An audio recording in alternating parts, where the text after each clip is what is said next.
Despite having played Team Fortress 2 for 12 years and having made videos about it for over 10, I never really spoke about my thoughts on the game until now, mostly because I suck at writing video essays, and because other people have already said whatever I wanted to more eloquently than I ever could. But it seems that, for once, nobody has, so I guess it's my turn. I did not enjoy this year's Scream Fortress. I think I managed around 4 hours of playtime before I just gave up and did something else. And it's not about the maps or the new cosmetics, but rather me getting burnt out on general gripes that I have with the game in its current form. In recent years, it felt like I spent most of my playtime either in the main menu searching for a game, or in a round also searching for a game.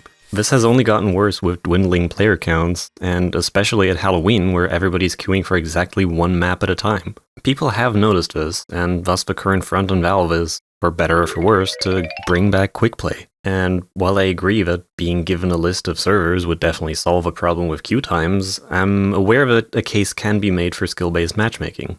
I'm not a game designer, and I'm sure that if there wasn't at least some merit to the matchmaker, it would not have been introduced in the first place. Having used it before, I am very much neutral about quick play. However, regardless of whether or not matchmaking is replaced, I think the concept of matches needs to go. TF2 is a deeply casual game, and the term casual match, to me, is an oxymoron. In my experience, this game works best during extended play sessions where you stay in the same server the entire time. If you have a well-balanced round, people will stay. If the teams are unbalanced, people will leave.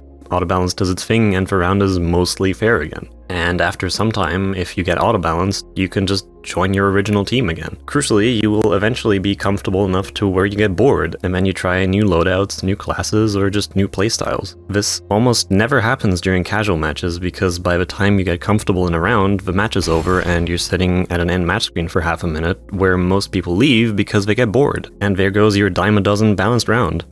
It's just easier to re-queue and to sit through half a minute of staring at a blank screen, a minute watching the server change maps, and another 4 waiting for the server to repopulate. The context of matches, in my opinion, also runs counter to what TF2 is about lore-wise. I won't get into a literary analysis of all the story beats surrounding this game, but to me the whole point of why the mercs are fighting each other is exactly that there is no point. It's just a bunch of mercenaries hired to fight over patches of gravel that are, for all intents and purposes, worthless. And the game reflects this.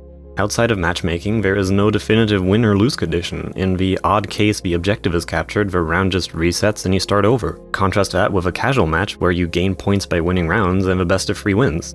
That's a definitive win condition, which runs counter to what the game is designed and written for. The point of TF2 is not to win the game, the point is to fuck around while killing people, and Valve knows this. The system of casual matchmaking is diametrically opposed to this since release, and to this day I feel it is not conducive to the essence of the game. Therefore, to my eyes, it is fundamentally broken and needs to change. I would be fine with a casual mode that throws you into a quick play style server with people of roughly equal skill. I think there's some merit to that. This would be a low effort fix and something Eric Smith or whoever is working on the game nowadays could reasonably do without too much effort. Just change the server config to remove the score limit and reinstate the 45-minute map timer like it used to be. I would also be fine with a return to quick play. It's a system that works, but because it includes community servers, it requires moderation. This would be more effort, but I imagine this would still be less work than implementing Meteor Match was. Still, maybe a bit much for Eric to take up all by himself. But I fear what we will get instead is the least effort option. Nothing.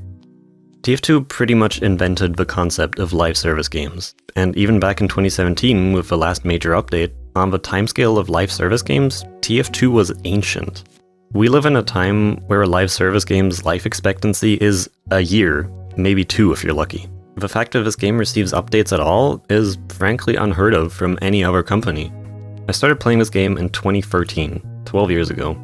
I used to come home from school and boot up the game with my school friend and then play for the hour of computer time I got every day. This game has accompanied my neurodivergent ass throughout all of high school, moving out of my parents' house, and a failed career. I can't express how painful it is for me to see this game in its current state. TF2 kind of was my adulthood. It's where I spent most of my time with online friends who all happened to be retarded in the same way that I was. And while we all grew apart eventually and my environment changed, TF2 remained. It's been one of a few constants in my life, other than existential dread, I suppose. It's like watching a cancer patient or a demented grandparent slowly withering away in front of your eyes and there's nothing you can do about it.